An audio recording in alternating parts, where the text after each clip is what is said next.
എല്ലാവർക്കും നമസ്കാരം. ഇന്ന് നമ്മൾ 10ാം ക്ലാസ്സിലെ 1ാമത്തെ ചാപ്റ്ററിലെ 11ാമത്തെ വീഡിയോയിലേക്കാണ് പോകുന്നത്. നമ്മൾ ടെക്സ്റ്റ് ബുക്കിലെ കുറച്ച് പ്രോബ്ലംസ് ആണ് ഡിസ്കസ് ചെയ്യുന്നത്. ടെക്സ്റ്റ് ബുക്കിലെ പേജ് നമ്പർ 27ലെ പ്രോബ്ലംസ്. ഒന്നാമത്തെ ഇതാണ്, write 3 arithmetic sequence with sum of first 7 terms 70. അപ്പോൾ നമ്മൾ പറഞ്ഞു if the number of terms odd, the middle term will be equal to sum of terms by number of terms. അതായത് പദങ്ങളുടെ എണ്ണം ഒറ്റസംഖ്യ ആയി കഴിഞ്ഞാൽ നടുക്കുള്ള പദം എന്ന് പറഞ്ഞാൽ ആകെ തുകയെ എണ്ണം കൊണ്ട് ഹരിക്കുന്നതായിരിക്കും. അപ്പോൾ ഇവിടെ write and arithmetic sequence with sum of first 7 terms 70 എന്നാണ്. അപ്പോൾ 7 ടേംസ് 70 ആകുമ്പോൾ മിഡിൽ ടേം എന്ത് വരും? Fourth term sum of terms by number of terms. അതായത് 70 എന്ന് പറഞ്ഞാൽ 7 ടേംസിന്റെ സമ്മാണ്. അപ്പോൾ മിഡിൽ ടേം എന്ന് പറഞ്ഞാൽ 70/7 10. അപ്പോൾ മിഡിൽ ടേം 10 ആയിരിക്കും. അപ്പോൾ സം ഓഫ് 7 ടേംസ് 70 ആയിട്ടുള്ള ഏത് അരിത്തമാറ്റിക് സീക്വൻസ് എടുത്താലും അതിന്റെ മിഡിൽ ടേം 10 ആയിരിക്കും. ഓക്കെ, അപ്പോൾ നമുക്ക് ആ ടേം മിഡിൽ ടേം ഇവിടെ എഴുതിയിട്ടുണ്ട്. നമ്മളോട് 3 അരിത്തമാറ്റിക് സീക്വൻസ് എഴുതാനാണ് പറഞ്ഞിരിക്കുന്നത്. അപ്പോൾ ഒരെണ്ണം ഏത് വേണമെങ്കിലും നമുക്ക് എഴുതാം. അപ്പോൾ നമുക്ക് ശ്രദ്ധിക്കേണ്ട കാര്യത്തിലേ ഉള്ളൂ, നടുക്ക് 10 ആണ്. അപ്പോൾ ഇവിടെ 3 ടേം എഴുതണം, ഇവിടെയും 3 ടേം. ഇഷ്ടമുള്ള കോമൺ ഡിഫറൻസ്. അപ്പോൾ 1 കോമൺ ഡിഫറൻസ് ആണെന്ന് വിചാരിക്കുക. അപ്പോൾ 11, 12, 13 ഇപ്പോഴോട്ട് വരുമ്പോൾ 9, 8, 7 ഒന്ന് എഴുതാം, കുറച്ച് എഴുതണം, ഇങ്ങോട്ട് ഒന്ന് എഴുതാം, കൂട്ട് എഴുതാം. അപ്പോൾ ഇഷ്ടമുള്ള കോമൺ ഡിഫറൻസ് എടുത്ത് നമുക്ക് ഇഷ്ടമുള്ള അരിത്തമാറ്റിക് സീക്വൻസ് എഴുതാം. നടുക്ക് 10 ആയിരിക്കണം എന്ന് മാത്രമേ ഉള്ളൂ. ഇനി അങ്ങനെയാണെങ്കിൽ വേറെ ഒരെണ്ണം എഴുതാം. നടുക്ക് 10 തന്നെ, കോമൺ ഡിഫറൻസ് 2 അല്ല എടുക്കാം. 10ന്റെ കൂടെ 2 കൂട്ടി 12, 12ന്റെ കൂടെ 2 കൂട്ടി 14, 14ന്റെ കൂടെ 2 കൂട്ടി 16, 10ൽ നിന്ന് 2 കുറച്ച് 8, 8ൽ നിന്ന് 2 കുറച്ച് 6, 6ൽ നിന്ന് 2 കുറച്ച് 4 കേട്ടോ. 10ന്റെ കൂടെ 3 കൂട്ടി 13, 16, 19, 10ൽ നിന്ന് 7 കുറച്ച് 3 കുറച്ച് 7, 7ൽ നിന്ന് 3 കുറച്ച് 4, 4ൽ നിന്ന് 3 കുറച്ച് 1. അതായത് ഇഷ്ടമുള്ള കോമൺ ഡിഫറൻസ് നമുക്ക് എടുക്കാം. ഇനിയും ഇഷ്ടം പോലെ നമുക്ക് എഴുതാം. കോമൺ ഡിഫറൻസ് ഏത് വേണമെങ്കിലും എടുക്കാം. നടുക്ക് എത്ര വരണം? 10 വരണം. കോമൺ ഡിഫറൻസ് 5 ആയിട്ട് എടുക്കാം. 10, 5, 15, 5, 20, 5, 25. അപ്പോൾ ഇങ്ങോട്ട് 10ൽ നിന്ന് 5 കുറയ്ക്കണം 5, 5ൽ നിന്ന് 5 കുറയ്ക്കണം 0, 0ൽ നിന്ന് 5 കുറയ്ക്കണം -5. അങ്ങനെ മിഡിൽ ടേം 10 ആയിട്ട് നമുക്ക് എത്ര അരിത്തമാറ്റിക് സീക്വൻസ് വേണമെങ്കിലും എഴുതാം. അപ്പോൾ മിഡിൽ സം ഓഫ് 7 ടൈംസ് 70 ആണെങ്കിൽ മിഡിൽ ടേം 10 ആയിരിക്കും. അപ്പോൾ ഫസ്റ്റ് ക്വസ്റ്റിൻ്റെ ആൻസർ ഇത്രയേ ഉള്ളൂ. ഇഷ്ടം പോലെ നമുക്ക് എഴുതാൻ പറ്റും. അപ്പോൾ ഏതെങ്കിലും 3 എണ്ണം എഴുതാൻ പറഞ്ഞു. 3 ക്വസ്റ്റിൻ്റെ 3 അരിത്തമാറ്റിക് സീക്വൻസ് നമ്മൾ എഴുതിയിട്ടുണ്ട്. അടുത്ത ക്വസ്റ്റ്യൻ ഇതാണ്, the sum of first 3 terms of an arithmetic sequence is 30. ആദ്യത്തെ 3 ടേംസിന്റെ സം 30 ആണ്. And the sum of first 7 terms is 140. ആദ്യത്തെ 7 ടേംസിന്റെ sum 140. What is the second term? What is the fourth term? Write the arithmetic sequence. അപ്പോൾ നോക്കിയേ, second term എന്ന് പറഞ്ഞാൽ some of 3 terms ആണ്. 3 ടേംസിന്റെ സം ആണ് 30. അപ്പൊ സെക്കൻഡ് ടേം എന്ന് പറഞ്ഞാൽ അതിന്റെ മിഡിൽ ടേം. 3 ടേം എടുത്താൽ സെക്കൻഡ് ടേം മിഡിൽ ടേം ആണ്. അപ്പൊ മിഡിൽ ടേം എന്ന് പറയുന്നത് സം ഡിവൈഡ് ബൈ നമ്പർ, അതായത് 30/3 10 എന്ന് കിട്ടും. അത് കണ്ടില്ലേ, ആദ്യത്തെ 3 ടേം 1, 2, 3 അതിന്റെ നടുക്കുള്ള ടേം എന്ന് പറഞ്ഞാണ് രണ്ടാമത്തെ ടേം. ഇത് 3 കൂടി ആഡ് ചെയ്താൽ 30 തന്നിട്ടുണ്ട്. അപ്പോൾ second term is equal to 30/3 = 10. അപ്പൊ സെക്കൻഡ് ടേം കിട്ടി. അതാണ് first part. Second term, what is the second term? അടുത്തത് നോക്കിയാൽ what is the fourth term? Fourth term എന്ന് പറയുമ്പോൾ അവിടെ നോക്കിയത് ഇതാ കണ്ടോ. ഈ ഫോർത്ത് ടേം എന്ന് പറഞ്ഞാൽ 7 ടേമിന്റെ മിഡിൽ ടേമാണ്. 7 ടേംസ് എടുത്തു കഴിഞ്ഞാൽ അതിന്റെ മിഡിൽ ടേം ആണ്. ഇങ്ങോട്ട് 3 എണ്ണം, ഇങ്ങോട്ട് 3 എണ്ണം. അപ്പോൾ മിഡിൽ ടേം എന്ന് പറഞ്ഞാൽ സം ഓഫ് 7 ടേംസ് ബൈ 7 140 ആണ് സം ഓഫ് 7 ടേംസ് വന്നിരിക്കുന്നത്. അപ്പോൾ 140/7 that is 20 is the fourth term. അപ്പോൾ 2 ടേംസ് കിട്ടിക്കഴിഞ്ഞാൽ നമുക്ക് കോമൺ ഡിഫറൻസ് കണ്ടുപിടിക്കാമല്ലോ അല്ലേ? അപ്പോൾ അരിത്തമാറ്റിക് സീക്വൻസ് എഴുതാം. അപ്പോൾ കോമൺ ഡിഫറൻസ് എങ്ങനെ എഴുതാം? x4ൽ നിന്ന് x2 കുറച്ചിട്ട്, അതായത് ഫോർത്ത് ടേമിൽ നിന്ന് സെക്കൻഡ് ടൈം കുറച്ചിട്ട് 4 - 2. അതായത് ടേംസ് തമ്മിലുള്ള ഡിഫറൻസിനെ പൊസിഷൻ തമ്മിലുള്ള ഡിഫറൻസ് കൊണ്ട് ഡിവൈഡ് ചെയ്താൽ 20 - 10/2. 20 നിന്ന് 10 കുറച്ചാൽ 10/2 5. That is 5 is the common difference. അപ്പോൾ കോമൺ ഡിഫറൻസ് കിട്ടി. സെക്കൻഡ് ടേം അറിയാം. സെക്കൻഡ് ടേമിൽ നിന്ന് കോമൺ ഡിഫറൻസ് കുറച്ചാൽ ഫസ്റ്റ് ടൈം കിട്ടൂലേ. ഇപ്പോൾ സെക്കൻഡ് ടേം 10 ആണ്. 2ൽ നിന്ന് 5 കുറച്ചാൽ 5. First time 5. അപ്പോൾ 5, 10, 15 എക്സെട്ര. അപ്പോൾ അരിത്തമാറ്റിക് സീക്വൻസ് ആയി. So the arithmetic sequence is 10, 5, 10, 15, 20 etcetera. Clear ആയോ പറഞ്ഞത്? അപ്പോൾ middle term is equal to sum of terms by number of terms എന്നുള്ള ആ ഒരു കൺസെപ്റ്റാണ് നമ്മൾ എടുത്തത്. രണ്ട് ടേംസ് കിട്ടിക്കഴിഞ്ഞാൽ കോമൺ ഡിഫറൻസ് കണ്ടുപിടിക്കാം. കോമൺ ഡിഫറൻസ് ടേംസ് ഉണ്ടെങ്കിൽ നമുക്ക് എത്ര ടേംസ് വേണമെങ്കിലും എഴുതാം. ഓക്കെ, അടുത്ത ക്വസ്റ്റ്യൻ ആയിട്ട് പോവാം. Sum of first 5 terms of an arithmetic sequence is 150. The sum of first 10 terms of an arithmetic sequence is 550. Find the third term, 8th term, write first 3 terms. അപ്പോൾ ഇവിടെയും അതുപോലെ തന്നെയാണ്. First 5 terms എടുത്തു കഴിഞ്ഞാൽ അതിൻ്റെ middle term ആണ് third term. അപ്പോൾ first 5 terms എടുത്തു കഴിഞ്ഞാൽ ഒന്ന് x1 plus x2 plus x3 plus x4 plus x5 first 5 ടേംസിൻ്റെ സം 150. അപ്പോൾ x3 ആയി വെച്ചിരിക്കുന്നത്. x3 എന്ന് പറഞ്ഞാൽ അതിൻ്റെ മിഡിൽ ടേം ആണ്. മിഡിൽ ടേം കാണാൻ എന്ത് ചെയ്യണം? Sum divided by number. അതായത് 150 by 5 that is 30 is the middle term. അപ്പോൾ x3 30 എന്ന് കിട്ടി. ഓക്കെ, ഇനി സം ഓഫ് ഫസ്റ്റ് 10 ടേംസ്, ആദ്യത്തെ 10 ടേമിൻ്റെ സം. അപ്പോൾ 10 ടേമിൻ്റെ സം എടുത്തു കഴിഞ്ഞാൽ 10 ടേമിൻ്റെ സം 550 ആണ്. ആദ്യത്തെ 5 ടേമിൻ്റെ സം 30 ആണെന്നറിയാം, 150 ആണെന്നറിയാം. അപ്പോൾ നോക്കിയാൽ 10 ടേമിൻ്റെ സമ്മിൽ നിന്ന് ആദ്യത്തെ 5 ടേമിൻ്റെ സമ്മം കുറച്ചാൽ ബാക്കിയുള്ളതായിരിക്കും അടുത്ത 5 ടേം. അതായത് x6 plus x7 plus x8 plus x9 plus x10 എന്ന് പറയുന്നത് ആദ്യത്തെ 10 ടേമിൻ്റെ സമ്മിൽ നിന്ന് ആദ്യത്തെ 5 ടേമിൻ്റെ സമ്മം കുറച്ചാൽ മതി. അതായത് അടുത്ത 5 ടേമിൻ്റെ സം കിട്ടും. അതായത് 550 നിന്ന് 150 കുറച്ചാൽ കിട്ടുന്നത് 400 എന്ന് പറയുന്നത് അടുത്ത 5 ടേം, അതായത് x6 മുതൽ x10 വരെയുള്ള സമ്മായിരിക്കും. അപ്പോൾ അതിൻ്റെ മിഡിൽ ടേം ആണ് കണ്ടോ, x8 മിഡിൽ ടേം ആയിട്ട് വരും.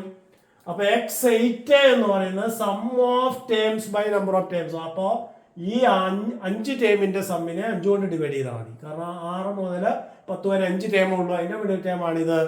അപ്പോൾ 6ാമത്തെ മുതൽ 10ാമത്തെ വരെയുള്ള ടേമിൻ്റെ സമ്മിനെ 5 കൊണ്ട് ഡിവൈഡ് ചെയ്ത് കഴിഞ്ഞാൽ അതായത് 400 by 5, അതായത് 80 ആണ് എത്രാമത്തെ ടേം? 8ാമത്തെ ടേം. അപ്പോൾ 2 ടേം കിട്ടിയില്ലേ? മൂന്നാമത്തെ ടേം നമുക്കിവിടെ ആദ്യമേ കിട്ടി 30, 8ാമത്തെ ടേം കിട്ടി. അപ്പോൾ 2 ടേം കിട്ടിക്കഴിഞ്ഞാൽ കോമൺ ഡിഫറൻസ് കണ്ടുപിടിക്കാം. അപ്പോൾ കോമൺ ഡിഫറൻസ് എന്ത് വരും നോക്കി? x8ൽ നിന്ന് x3 കുറച്ചിട്ട് 8 - 3 കൊണ്ട് ഹരിക്കുക. അതായത് 80 നിന്ന് 30 ടേംസ് തമ്മിലുള്ള ഡിഫറൻസിനെ പൊസിഷൻ തമ്മിലുള്ള ഡിഫറൻസ് ഉണ്ട്. അതായത് 80 - 30നെ 8 - 3 കൊണ്ട് ഹരിക്കുക. 80 - 30 എന്ന് പറഞ്ഞാൽ 50 by 5 10 എന്ന് കിട്ടും. അപ്പോൾ കോമൺ ഡിഫറൻസ് എത്രയാണെന്ന് കിട്ടി? 10. അപ്പോൾ നമുക്കറിയാവുന്ന ടേംസ് ഒക്കെ ഏതൊക്കെയാണെന്ന് നോക്കിയേ. തേർഡ് ടേം 30 ആണെന്നറിയാം അല്ലേ? മൂന്നാമത്തെ പദം 30 ആണ്. അപ്പോൾ ഫസ്റ്റ് ടേം ഇട്ട് വരാൻ എന്ത് ചെയ്താൽ മതി? മൂന്നാമത്തെ പദത്തിൽ നിന്ന് 2 പദം പുറകോട്ട് വന്നാൽ 2 പദം പുറകോട്ട് വരിക എന്ന് പറഞ്ഞാൽ 2 common difference 2 common difference is to be subtracted from third term. That is x3 - 2d ആണ് x1. 3 - 2 1. അപ്പോൾ ഫസ്റ്റ് ടേം എന്ന് പറഞ്ഞാൽ 30 - 2 × 10. 2 × 10 എന്ന് പറഞ്ഞാൽ 20. അപ്പോൾ 30 - 20 10 തന്നെ കിട്ടും. ഫസ്റ്റ് ടേം 10, കോമൺ ഡിഫറൻസും 10. അപ്പോൾ അരിത്മെറ്റിക് സീക്വൻസ് ചെയ്താലോ 10 20 30 40 etc. So the arithmetic sequence is 10 20 30 40 etc. Clear ആയോ പറഞ്ഞത്? അടുത്ത ക്വസ്റ്റ്യനിലേക്ക് പോവാം. ഫോർത്ത് ക്വസ്റ്റ്യൻ ആണ് ടെക്സ്റ്റ് ബുക്കിലെ. The sum of 11th and 21st term of an arithmetic sequence is 80. What is its 16th term? അപ്പോൾ sum of 11th and 21st term ആണ് എത്ര തന്നിരിക്കുന്നത്? 80 തന്നിരിക്കുന്നത്. അപ്പോൾ നോക്കിയേ, x11 പ്ലസ് x21 എന്ന് പറയുന്നത് 80 ആണ്. കണ്ടുപിടിക്കേണ്ടത് what is it 16th term. അപ്പോൾ 11th മുതൽ 21st വരെയുള്ള ടേംസ് എഴുതിയാൽ അതിൻ്റെ നടുക്കുള്ള ടേം അല്ലേ 16th ടേം? ഒന്ന് നോക്കിയേ കണ്ടോ. 11 x11 x12 x13 x14 x15 x16 അങ്ങനെ x21 വരെ എഴുതി കഴിഞ്ഞാൽ എത്ര ടേം ഉണ്ട്? 1 2 3 4 5 6 7 8 9 10 11 ടേം ഉണ്ടെങ്കിൽ നടുക്കുള്ളതാണ് 16ാമത്തെ ടേം. ശരിയല്ലേ? അപ്പോൾ നമുക്ക് തന്നിരിക്കുന്ന x11 പ്ലസ് x21 അതായത് അറ്റത്തുള്ള രണ്ടും കൂട്ടിയത് കിട്ടുന്നത് 80 ആണ്. എങ്കിൽ 16ാമത്തെ ടേം എത്രയാണ്? അപ്പോൾ ഇതിവിടെ ശ്രദ്ധിക്കേണ്ട കാര്യം, ഒരു ടേമിൽ നിന്ന് ഒരേ അകലത്തിലുള്ള ടേമുകളുടെ സമ്മുകൾ ഈക്വൽ ആണ്. അത് ആ ടേമിന്റെ ടോയ്സ് ആയിരിക്കും നമ്മൾ പഠിച്ചിട്ടുണ്ട്. അപ്പോൾ ഇവിടെ നിന്ന് ഒരേ അകലത്തിലുള്ള ടേംസ് ആണിത് അല്ലേ? അപ്പോൾ x11 x21 കൂടി കൂട്ടിയ 80 ആണെങ്കിൽ ഇത് എത്രയായിരിക്കണം? 80ന്റെ പകുതി 40 ആയിരിക്കണം. അപ്പോൾ x16 എന്ന് പറയുന്നത് x11 x21 ആഡ് ചെയ്തതിന്റെ ഹാഫ് ആണ് 40. ഇവിടെ 40 വരുമ്പോൾ 40ന്റെ ഇരട്ടി. ഇതിന്റെ രണ്ടേ സമ്മും ഇതിന്റെ രണ്ടേ സമ്മും ഇതിന്റെ രണ്ടിനെ സമ്മും ഇതിന്റെ രണ്ടിനെ സമ്മും ഇതിന്റെ രണ്ടിനെ സമ്മും ഈക്വൽ ആയിരിക്കും. അത് ആ ടേമിന്റെ ടോയ്സ് ആയിരിക്കും. അപ്പൊ x16ന്റെ ടോയ്സ് ആണ് x11 പ്ലസ് x21. അപ്പൊ x11 പ്ലസ് x21ന്റെ പകുതി ആയിരിക്കും x16. അതായത് 80ന്റെ പകുതിയാണ് 40. അപ്പൊ x16 40 കിട്ടി. What is it 16th term എന്ന് ചോദിച്ചിട്ടുള്ളൂ. ക്ലിയർ ആയോ പറഞ്ഞത്? ഓക്കെ, അടുത്ത ക്വസ്റ്റ്യനിലേക്ക് പോകാം. The angles of a pentagon are in arithmetic sequence. If the angles are written in ascending order, what is the third angle? If the smallest angle is 40, what are the other angles? Can the smallest angle be 36 degree? ഇത്രയും questions പാർട്ടാണ് അതിനകത്തുള്ളത്. Pentagon എന്ന് പറഞ്ഞാൽ എത്ര angle ഉണ്ട്? 5 sided polygon ആണ്. 5 angles ഉണ്ടാവും അല്ലെ. 5 pentagon എന്ന് പറഞ്ഞാൽ 5 സൈഡുള്ള ബഹുഭുജമാണ്. അതിന് 5 ആംഗിൾസും ഉണ്ടാവും, 5 കോണുകളും ഉണ്ടാവും. ആ കോണുകൾ അരിത്തമെറ്റിക് സീക്വൻസിലാണ് എന്ന് പറഞ്ഞിട്ടുണ്ട്. അപ്പോ the angles of A pentagon are in arithmetic sequence if the angles are written in ascending order, increasing ഓർഡറിൽ ആംഗിൾസ് എഴുതി കഴിഞ്ഞാൽ what is the third angle? Third angle എന്ന് പറഞ്ഞാൽ 5 ആംഗിൾ എഴുതിയാൽ നടുക്ക് തേർഡ് അല്ലേ. Third is the middle angle. And sum of the angles of a pentagon we know. എത്രയാ sum of the angles of a pentagon? n minus 2 into 180 formula 5 minus 2 into 180, that is 3 into 180. 540 ആണ് sum of the angles of a pentagon. Sum of angles of pentagon 5 minus 2 into 180, that is 3 into 180, 540. അപ്പോൾ ഒരു പെന്റഗണിന്റെ angles ascending order എഴുതിയിരിക്കുന്നത് അത് arithmetic sequence ആണെന്ന് പറഞ്ഞിട്ടുണ്ട്. അപ്പോൾ തുടർച്ചയായ 5 ടേംസിന്റെ സമ്മാണ് 540. അപ്പോൾ നോക്കിയേ, ഫസ്റ്റ് ആംഗിളും സെക്കൻഡ് ആംഗിളും തേർഡ് ആംഗിളും ഫോർത്ത് ആംഗിളും ഫിഫ്ത്ത് ആംഗിളും കൂടി ആഡ് ചെയ്താൽ കിട്ടുന്നത് 540 ആണ്. കാരണം sum of the angles of any pentagon is 540. നമുക്ക് കാണാൻ പറഞ്ഞ തേർഡ് ആംഗിൾ ആണ്. അതിന്റെ നടുക്കുള്ളതല്ലേ നോക്കിയേ third angle is the middle angle. So third angle കാണാൻ എന്ത് ചെയ്യണം? Sum of angles by number of angles. Sum of angles 540 ആണെന്നറിയാം. നമ്പർ ഓഫ് ആംഗിൾസ് 5 ആണ്. 540 by 5 108 ആയിരിക്കും മൂന്നാമത്തെ ആംഗിൾ, നടുക്ക് വരുന്ന ആംഗിൾ. അപ്പോൾ 108 ആണ് മൂന്നാമത്തെ ആംഗിൾ. അതാണ് ആദ്യം ചോദിച്ചിരിക്കുന്നത് what is the third angle. അടുത്തതാണ് if the smallest angle is 40. Smallest angle എന്ന് പറഞ്ഞാൽ ഇത് 40. Smallest angle is 40. What are the other angles? അപ്പോൾ x1ഉം x5ഉം കൂടി ആഡ് ചെയ്യുന്നത്, ഇത് രണ്ടും കൂടി ആഡ് ചെയ്യുന്നത് നടുക്കുള്ളതിന്റെ ചോയ്സ് ആയിരിക്കും. ഇപ്പൊ നമ്മൾ പറഞ്ഞല്ലോ അല്ലെ, ഇതിൽ നിന്ന് ഒരേ തരത്തിലുള്ള ആംഗിൾസിന്റെ സം ഈക്വൽ ആയിരിക്കും. ആ ആംഗിൾ എന്ന് പറയുന്നത് നടുക്കുള്ളതിന്റെ ചോയ്സ് ആണ്. അപ്പോൾ x3യുടെ ചോയ്സ് ആണ് x1 പ്ലസ് x5. x3 നമുക്ക് കിട്ടി 108 ആണ്. അപ്പൊ x1 പ്ലസ് x5 എന്ന് പറയുന്നത് 108 into 2 ആണ്, 216. ഇത് രണ്ടും കൂടി ആഡ് ചെയ്താൽ 216 കിട്ടും. അതിൽ x1 എത്രയാന്ന് നിങ്ങൾ തന്നിട്ടുണ്ട്? എത്രയാ? 40. അപ്പൊ x1 40 ആകുമ്പോ 40 പ്ലസ് x5 216 അല്ലെ. ഇത് 40. അപ്പൊ ഇത് എത്രയാന്ന്? അപ്പോ 216 40 കുറച്ചാ പോരെ? 176 ഡിഗ്രി. അപ്പോ fifth angle 176 degree. Smallest angle 40 ആകുമ്പോൾ what are the other angles ആണ്. അപ്പോൾ ഫസ്റ്റ് ആംഗിൾ 40 ആണ്, ഫിഫ്ത്ത് ആംഗിൾ 176 ആണ്. നമുക്ക് ബാക്കി ആംഗിൾസ് കണ്ടുപിടിക്കാനോ? ഇത് രണ്ടും കൂടി കൂട്ടി പകുതി എടുത്താൽ അത് കിട്ടും. അല്ലെങ്കിൽ ഫസ്റ്റ് ടൈമിനും തേർഡ് ടൈം പറയുകയാണെങ്കിൽ കോമൺ ഡിഫറൻസ് കണ്ടുപിടിക്കാം. അപ്പോൾ കോമൺ ഡിഫറൻസ് എന്ന് പറഞ്ഞാൽ x3 minus x1 by 3 minus 1. കാരണം ഈ രണ്ട് ടൈം അറിയാലോ. ഇത് 40, ഇത് നമുക്കറിയാം 2 എത്രയാണ്? x3 എന്ന് പറയുന്നത് 108 ആണ്. അപ്പോൾ ഇത് 108, ഇത് 40. അപ്പോൾ x3 minus x1 108 minus 40 divided by 3 minus 1, that is 68/2. 34 ആണ് കോമൺ ഡിഫറൻസ്.